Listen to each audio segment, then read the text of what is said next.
In addition to anonymization, Nymiz allows you to pseudonymize documents. The only difference is that pseudonymization is a reversible process that will allow us to recover the original document. We access the menu on the left, and select the Anonymization Pseudonymization section. Select the Files option in the menu on the right and load the files. The next step is to choose the type of substitution that we want to apply for the pseudonymization. We can choose between masking, tokenization and replacement by synthetic data. Masking is the concealment of data by asterisk or blacklining, black boxes.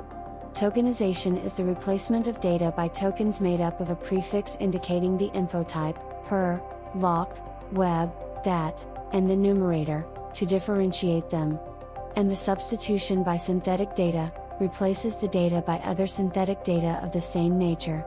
For example, if it is a male first name with last names, it will be replaced by another male first name with other last names. Once the substitution method has been chosen, we click on Continue and select the configuration that we want to apply to the document. To configure the exceptions, we select the configuration that we want to apply to the document. Among the options will appear all the positive and negative exception configurations that have been previously saved. If it is not necessary to apply any specific configuration, the default configuration, default, will be applied, which does not contain positive or negative exceptions. To configure the info types, we select the configuration that we want to apply to the document. Among the options will appear the different info type configurations that have been previously saved. If you do not want to apply any specific configuration, the default configuration will be applied by default, which contains all the active info types.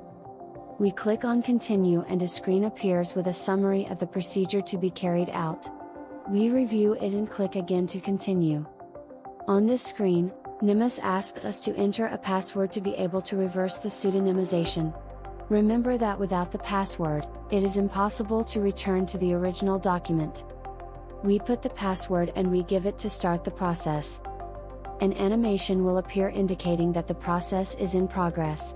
The process ends with the presentation of this screen, at which point the browser downloads the pseudonymized file.